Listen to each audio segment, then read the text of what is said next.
Welcome to another episode of the Writer's Game podcast where we help you magnify your voice and monetize your message. I have somebody on here today that I'm super excited to talk to. We've known each other for a long time, but she's finally gotten to the point where she's ready to share her story. An amazing athlete in the Pac-12, right? In the Pac-12, amazing athlete, former athlete. And one of the things that she has mastered is helping athletes understand what happens when you have to put the ball down. What happens when you have to put the racket down? What happens after your athletic career, whether voluntary or involuntary, is over? And who do you become? Oftentimes, we lose our identity as athletes because we've put so much time and decades and work into this thing. But who are you outside of being an athlete? Elisha, how you doing today? I'm doing good. And yourself? I am absolutely amazing. So before we get started and into the weeds of the conversation, would love for you to introduce yourself, who you are, and how you're leveraging your story to impact lives around the world. Hello, everyone. My name is Elisha Lili Davis. I am from East Oakland, California. The Dubs, to be exact. If you didn't know, now you know. I love where I come from. It's made me who I am.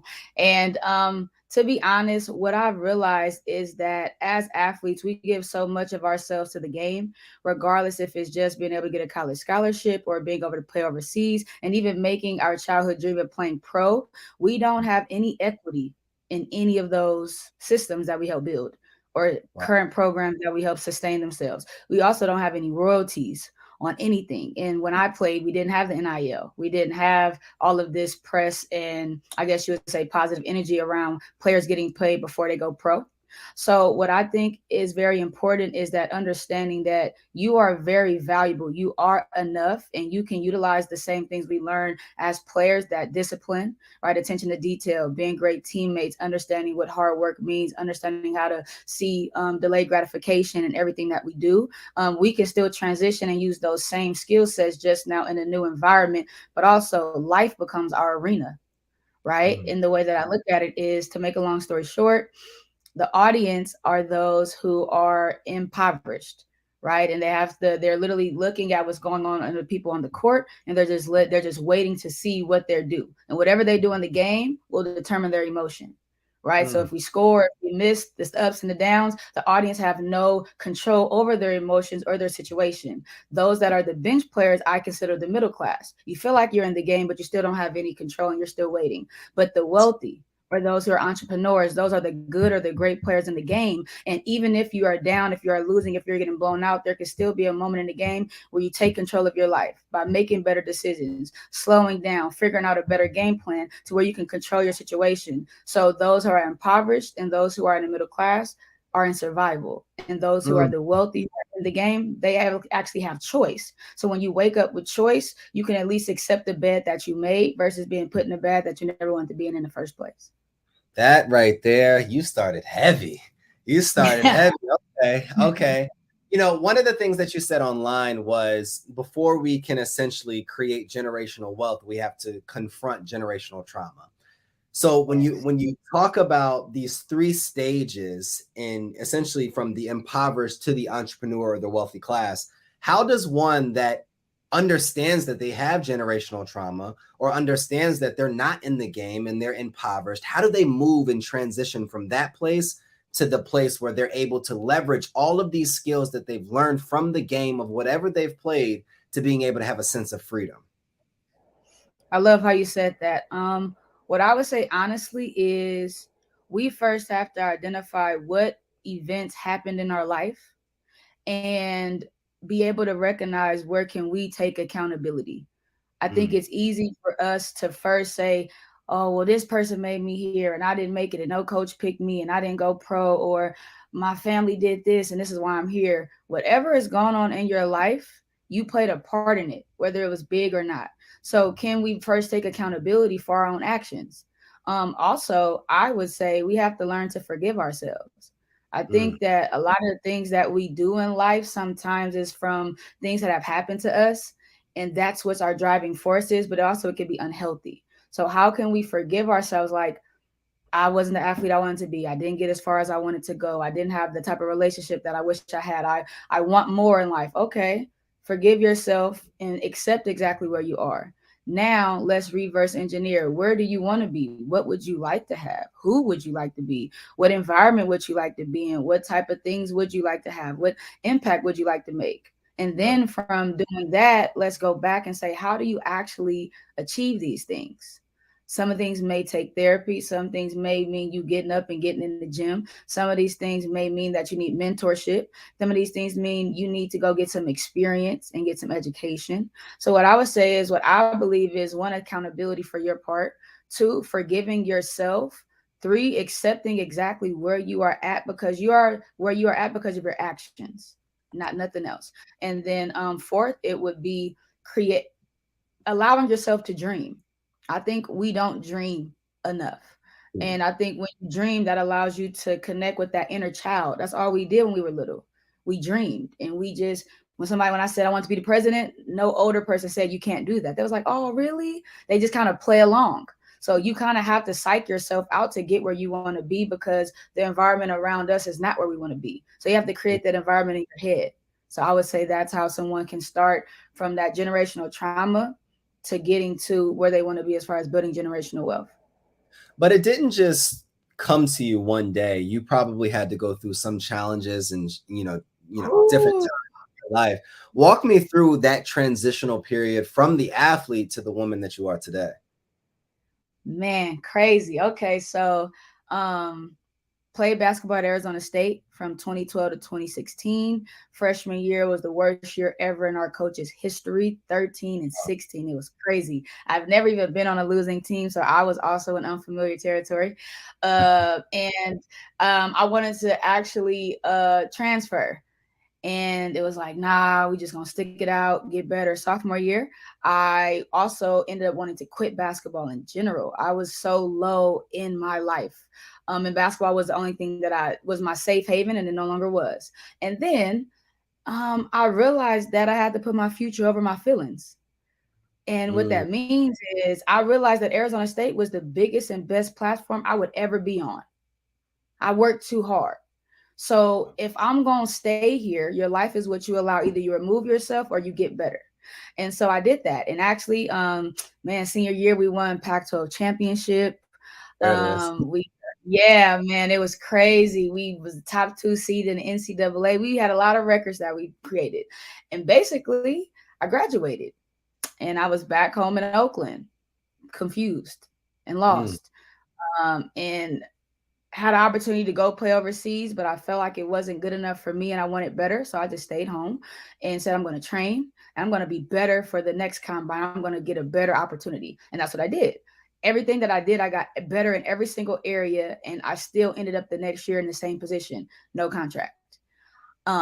And so I basically had to walk away from the game because I had to choose between my dreams and survival. And we all mm, know survival comes first. And of so I course. ended up at the time, my grandmother still lived in Oakland, but my mom actually had to move to Antioch in a more affordable situation. But I had to still be in Oakland because I needed to make money and I didn't have a car. So I kind of call it semi-homeless, because I had to sleep on my grandmother's floor, just so I can have access to make money whenever I need it. And I couldn't go home because I didn't have enough money to pay for the BART transportation to make it back every day. And so walking to work, being a substitute teacher, trying to figure it out. And then I realized that no one is in charge of helping me get to where I want to get to in life. Like Ian Dunlap says, like, no one's responsible for you becoming wealthy. Like, that's your responsibility. No one's responsible for you to take care of your family. That's you. So the light that went off was, I have to take some type of ownership in my life, but I also now need to go get ownership in the real world, which is in business. And that's where I became self drafted. I said, how do I start a business? How do I learn about real estate? What are all these things? And to give you a caveat, I'm not sure if I just used that word correctly, so people please don't find me. It just sounded like it went but I literally did not know that real estate and property were the same thing until 2017. Wow. I I promise you, no lie. And then that's where I said, "Oh yeah, no, this is not good. Let me go figure this out." So that was that light when I didn't even know that real estate meant property, when I did not know that credit was what it is, when I didn't know how you can maximize life insurance to become your own bank. I just felt like I kept looking to everyone else to save me when all of these financial tools were the things that could save me, and I can have more ownership in that, and I could be able to learn as I went. So I ended up going back to school just so I can have a career, which was why I became a PE teacher. And I used all of my student loan money actually to invest in my entrepreneurship career. Wow. Talk to me about how you did that though. I was a PE teacher. There is a shortage in OUSD as far as Oakland Unified School District, as far as needing teachers. And Mhm. I was a substitute, and there was a long-term vacancy in PE. And the school the teachers and the students were getting tired of substitutes just coming at once a month, once a week. And because of my background as an athlete, not my background as far as the degree, they asked me that I want to be a teacher. And that's when I learned anyone could be a teacher for any subject, regardless of your degree, as long as you have a bachelor's. So I took the job. And from there, I had to go to school to get my teaching credential. And that was the only way that I can get the job, is if I say that I'm going to be in this long term. So I said, Mhm. okay, great, no problem. And so basically, I went to school for the past next, 2 to 3 years.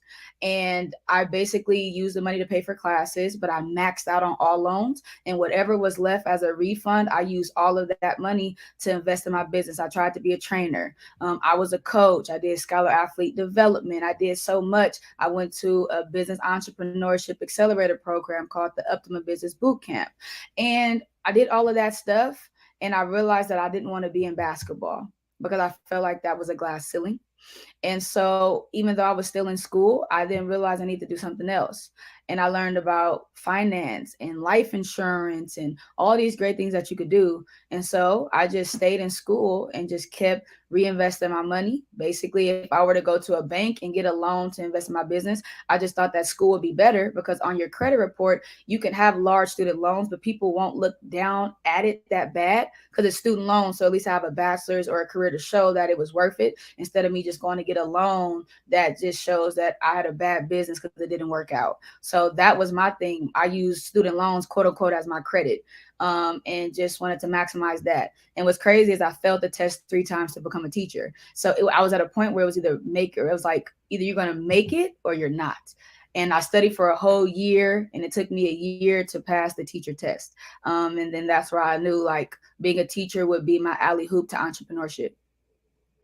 This you're floating over it because it was your story. There's so much packed in it. And if anybody is watching on here, you can leave a comment, like this episode, share it with 10 people, because you got to get her new book that we're going to talk about in a little bit. You got to get the book. But what I essentially heard is that in college, you were this dynamic athlete in high school. You got to Arizona State. You know, because of the system, you were wanting to give up. You were wanting to transition, but you stuck through it. You were resilient. You had that grit, and you ended up being a very dynamic player on a dynamic team, and Pac-12 champions and number 2 seed in the nation and all of these different things. And then you graduate, and it didn't work out. But then you kept going. You kept going, and then it didn't work out again. You ended up semi-homeless. You didn't have the financial capital to transition back and forth because you didn't have a vehicle. You ended up having to become a PE teacher, failing the test to be the teacher 3 times, and you still had the grit and resiliency to keep going. Please tell me and the people where that came from. Where did it come from? Well, I will be honest and say that I always knew I was an investment, but I never knew I was an asset. Talk to me. Meaning that, so growing up in Oakland, California, played basketball for an AAU program called California Ballers. And this program I played basketball for from 3rd grade to 11th grade that actually helped me get my scholarships. They funded my entire career, meaning they paid for all of my flights, hotels, food, Oh, wow. gas. And so as all of this was going on, I started to see who are all the people in my life that's investing in me. I was their dream. I was some people's biggest accomplishment. My mom never got a chance to fly outside of California. She only could go to LA or Vegas. So when I would travel to North Carolina, New Orleans, Tennessee, Virginia for all those years from 6th grade to 11th grade, my mom never seen me play in person. Back then, there was no baller TV. There was no live stream. There was no cameras. There was none of that. So all my mom could do was call and say, "How did she do?" My coach said she did her thing. That was it. So when I made it to Arizona State, that was the first time my mom got to see me play on TV away from home when she could never get to me. And so Mm, throughout that process, having my brothers and my dad and everybody in my family all investing in me to be the one to make it, I felt like I was the one that was going to help break those generational curses. And it was all on me. And so when basketball did not work out, I felt like the biggest failure in the world.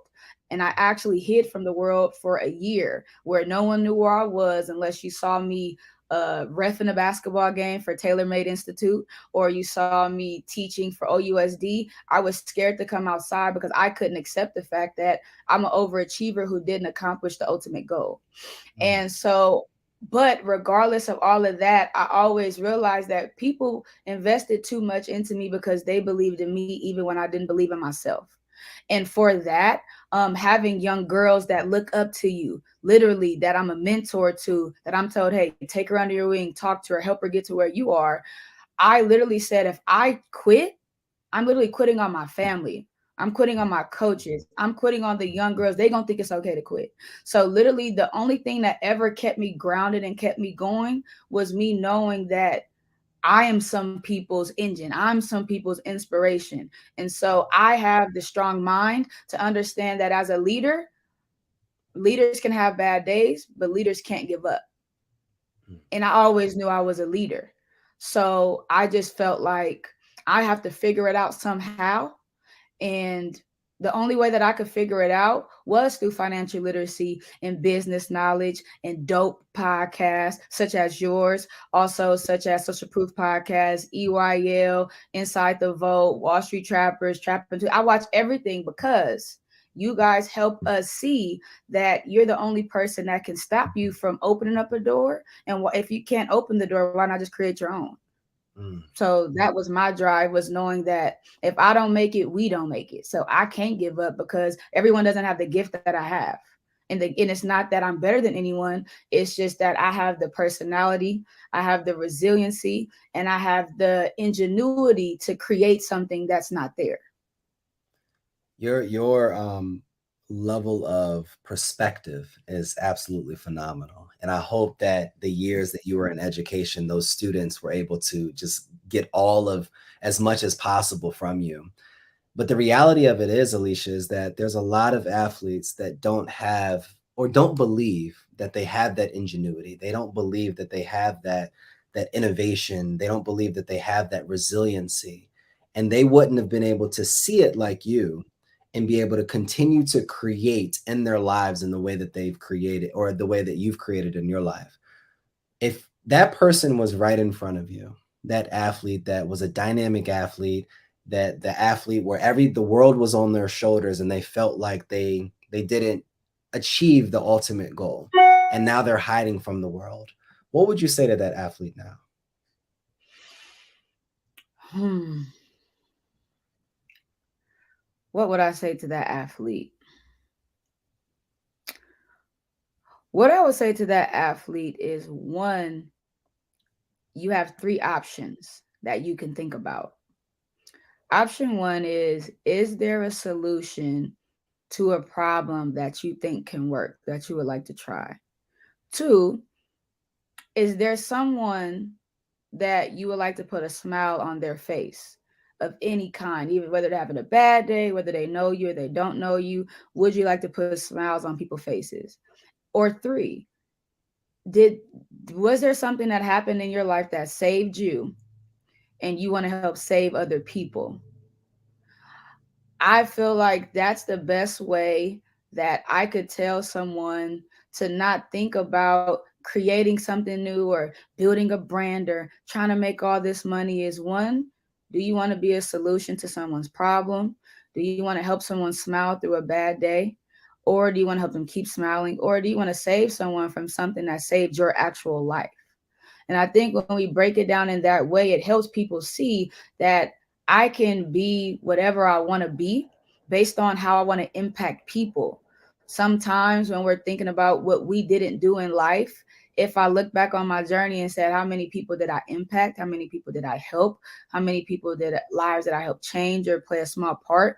It helps us see that we actually accomplished a lot more than we think. So we have to start taking ourselves out of the equation and understand that us as athletes, we've already been in these big roles as being captains of a team or playing a big role to be on a role to help a team win. But in life, how are you going to help somebody? And I think that that's the only way we really can get out our rut is when we learn to help other people.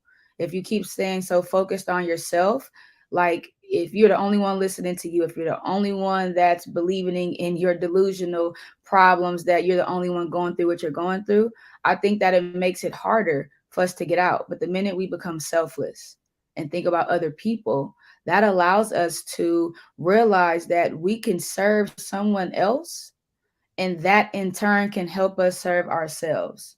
So yes, I would say, is there a problem someone wants to solve? Is there any way you want to make someone smile, or is there any person that you want to save? You then can become what you wish somebody was for you in that moment when you didn't know who you were, or when you were depressed, or when you were sad for not making it.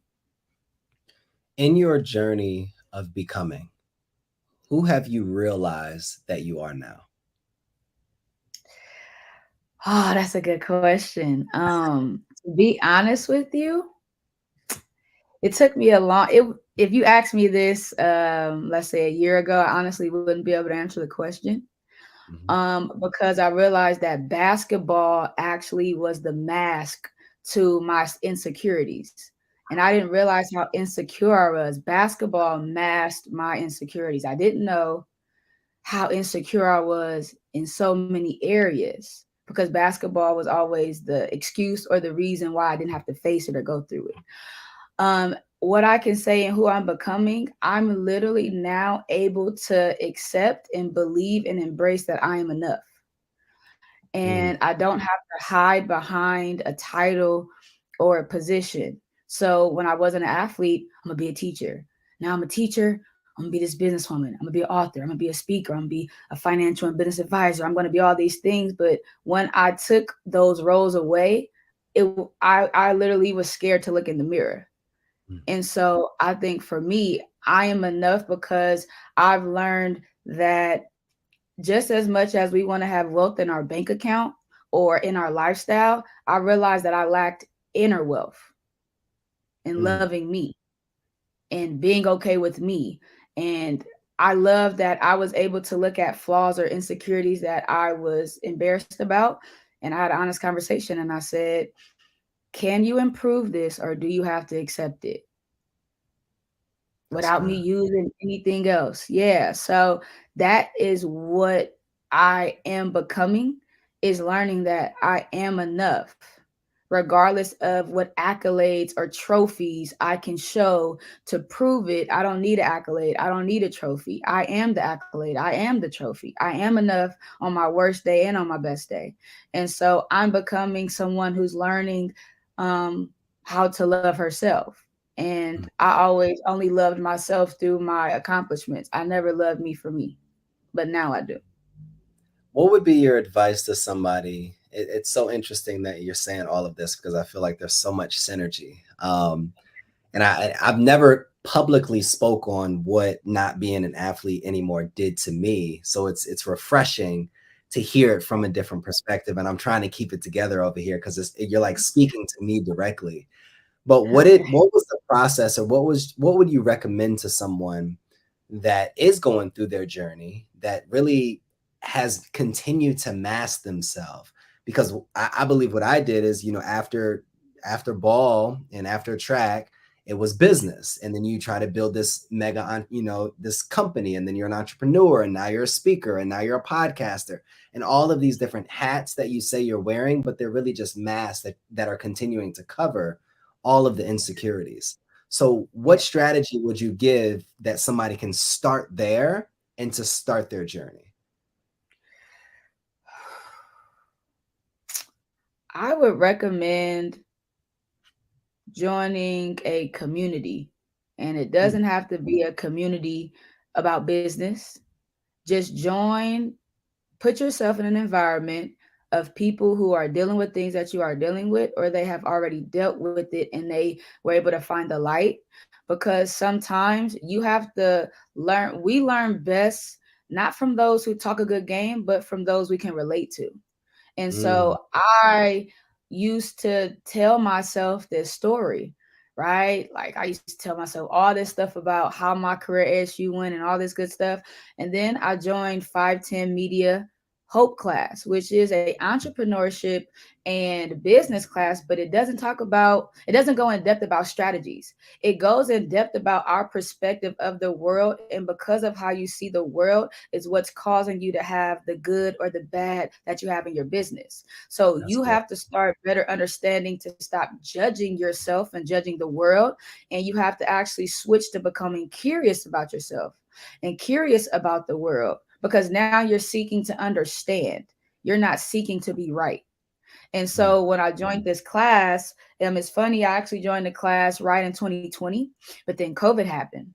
And I mm, stopped going to the class and I'm like, I'm not ready for the class. I thought that I wasn't enough. Right. And then found the class back in 2022 early, and they are talking about all of this stuff that didn't make any sense. But everybody in there were having personal breakthroughs that then had so much overflow, it showed up in their business.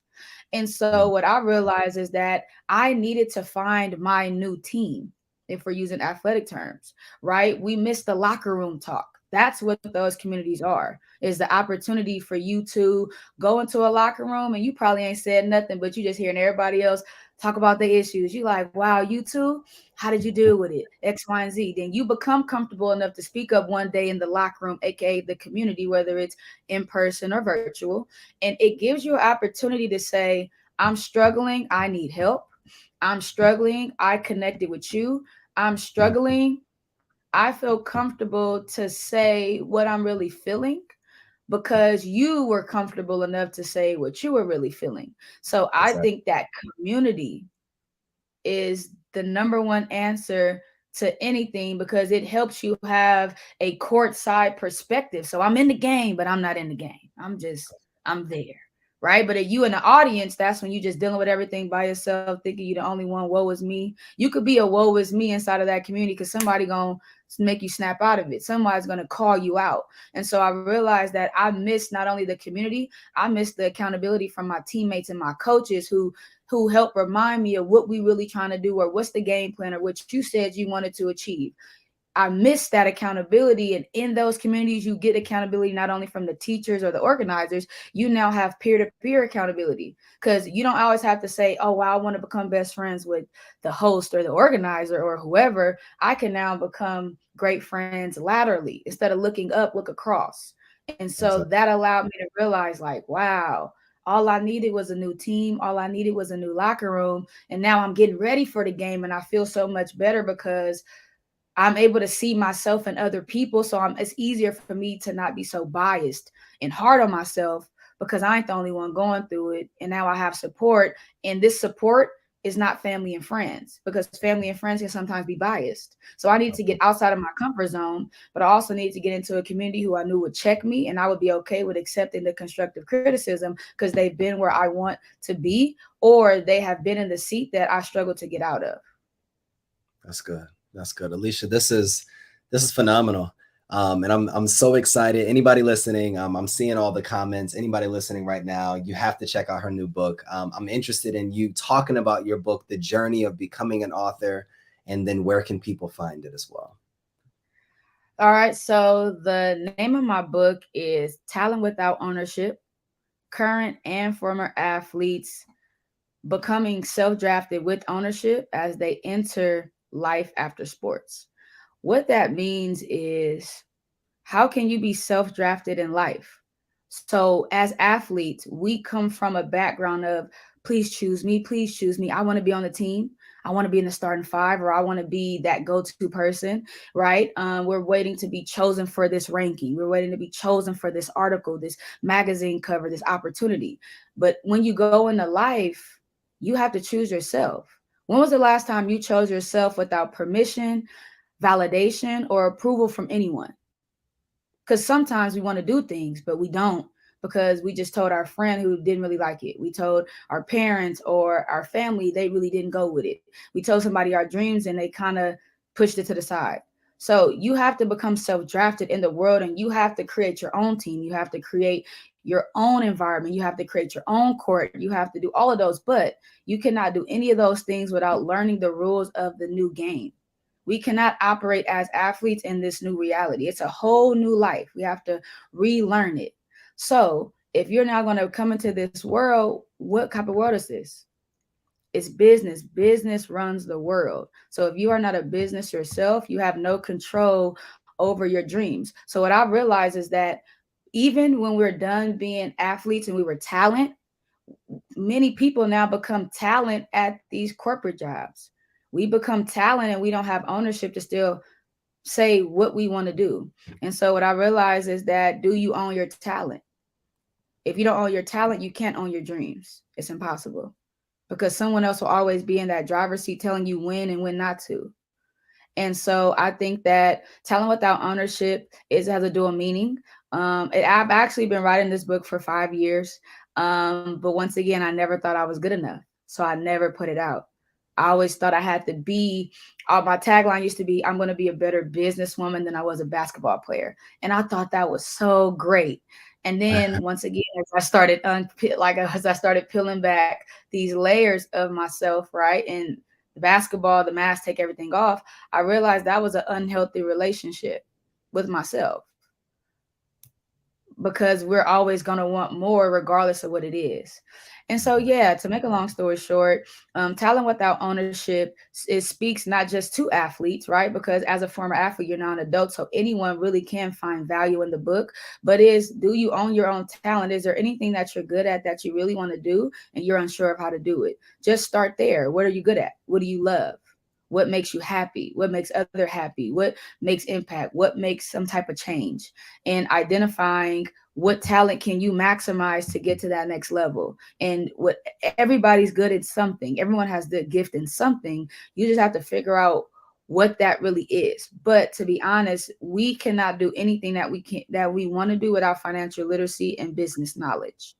You can be, we see it with someone like the Black Panther, Chad Boswick. I think that's how you pronounce his name. He was this, like, we loved him, right? Then he passes away and he doesn't have a will or a trust, and they have to go to probate. Right? Exactly. We see someone like a James Brown. We love him, we know him, but many people don't know his family was in court for 14 to 15 years just to get his estate, right? Wow. So I say all that to say, even Prince literally told an artist, "I'm not going to do a song with you or anything until you own your masters." Great. We understand that industry, but do we understand business and everything outside of it? Why? Prince died without a will or a trust. And if he had a will, it still went through probate. So much so, we so much focused on our talent. We are the talent in everything that we do, whether it's sports, entertainment, in our career, but we don't have any ownership. So we leave with nothing. And our families literally don't head start. So stop just being the talent. You could be the talent, right, which is the face or whatever, but do you have ownership? Now, someone like a LeBron James, yes, he has talent in the NBA, but if he stopped today, he's built so much while he was there. So if Mm, you're an athlete, what can you build right now before you stop playing? Now, as a former athlete, you may not have that same stage. Go build your own. Please. It's possible. And so we all are talent everywhere we go. But if we are talent without ownership, we have nothing. Because you're doing all this for what? What if you get injured? Then what? Right? What if something happens and you no longer can do your career? So I want people to realize we are all talent, but most people don't have equity. We don't have ownership. We don't have control or stake to make decisions. We have to start becoming that. The best company or the best stock you can invest in is yourself. Most people invest in the stock market before they invest in themselves, mm. right? So you are an asset for sure. Where is the first place people can start to make these drastic changes that will end up transforming their lives? ElishaLiliDavis.com. There it is. ELIShaLiliDavis.com. There you will be able to have access to sign up to say that you are interested to buy a book.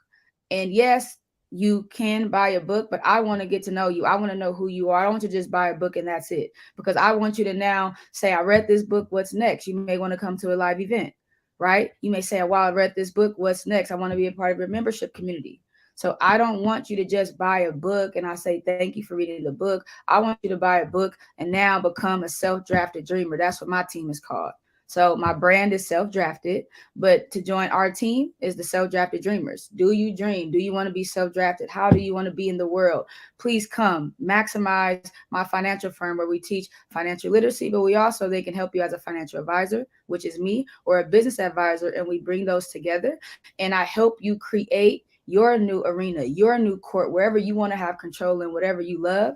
But I want to have a more in-depth experience with my customers and soon to be clients. So when you go there, just going to fill out a Google form and I'll contact you and give you the opportunity to purchase the book. But after, let's build community, let's build opportunity, and let's build the legacy that you want, because finances is the determining factor to you, me, or anyone in the world being able to say yes or no to our dreams, our families, our kids, our legacy, our communities, and our desires. So it doesn't matter what you want to do. You need money to do it. Good people can make a lot of money. So don't think that you don't need money because you don't want to do it for the money. No, you need money to make the change that you want. Mm. So yes, ElishaLiliDavis.com. Also on Instagram, on everything, LinkedIn, YouTube, Facebook, Elisha Lili Davis on all platforms, ElishaLiliDavis.com. And you will be able to enter the draft to become self-drafted and become a self-drafted dreamer with us. I love it. I love it. So before we leave, I want you 30 seconds. You have any message that you would want to share with the world, and that will close us out. 30 seconds. Everybody hears it in the world. What would you say?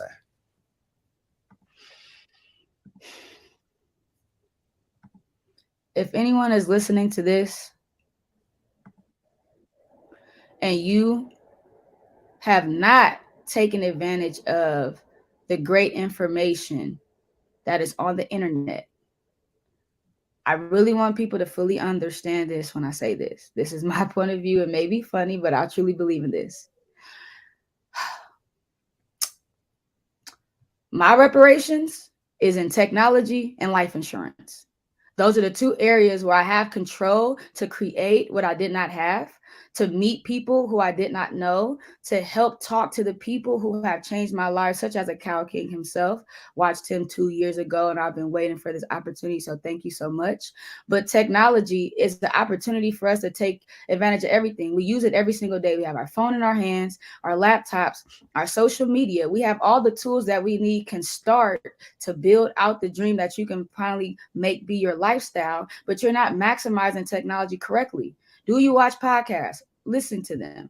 That is free education. Do you read books? That comes at a cheaper cost, but you still can get into the minds of the great people that help to make a mark in this world. You're on social media. Yeah, you click the follow button, but who are you following that's planting seeds in your life to help you get to where you want to get to? Sometimes we have access to things, but we use them incorrectly. So I want to tell you that technology is your best friend. Technology can help you be in any community because it doesn't always have to be in person. It can be in Zoom. But we need to better take advantage of technology to help change our lives and then change our household lives and then change our communities' lives. Most of the times we try to change everybody else before we change ourselves. Also, you don't have always have access to just change the world if you don't change you. Everything Mm. starts with you. And the best thing that a leader can do is lead by example. If you're not leading by example, you are a part of the problem. If you are not leading by example, you are literally playing into the system that wants to keep us from where we want to go. Leaders lead by example, and then leaders help the people who want to be a part of that. But I will explain something to you that I had to learn myself. You cannot help anyone that does not want to be helped, and you cannot mentor anybody that does not want to be mentored. So all you can do is do your part and lead and make better choices and better actions and everything of that nature. And when people come to you, are you actually ready for the opportunity when you are called? Most people talk about this opportunity that they want, but we never realize that the preparation that it takes to be ready. So you have to actually be prepared. You have to already be prepared for the room you want to walk into. You can't get ready when the opportunity is called, because then you missed it because someone else is ready. So please be prepared for the room you want to go into. And you have to act as if you're already there now, because when you get there, it's showtime. So please don't practice when it's time to perform. Perform while you practice. So when the opportunity comes up, you're already prepared. So please take advantage of technology, watch podcasts, listen to podcasts, join a community, tell people what you're going through who actually can understand and relate and not just support you. And lastly, please become self-drafted so you can stop making excuses of why you're not where you want to be, and actually create what you want so that you can impact who you want. There it is. There it is. We cannot close better than that. Look, if you are watching this, if you've heard the replay, or if you are on the live stream, I need you to not just buy one copy. I need you to go buy 5 copies. If you can't afford 5 copies, buy 3 copies. If you can't afford 3, buy 2. All right. And I need you to be able to help somebody, including yourself, become self-drafted. We can't end any better than that. This is another episode of the Writer's Game podcast, where we help you magnify your voice and monetize your message. I'm here with Elisha Lili Davis in the house. So excited. It's been a pleasure. And we will talk to you guys next episode.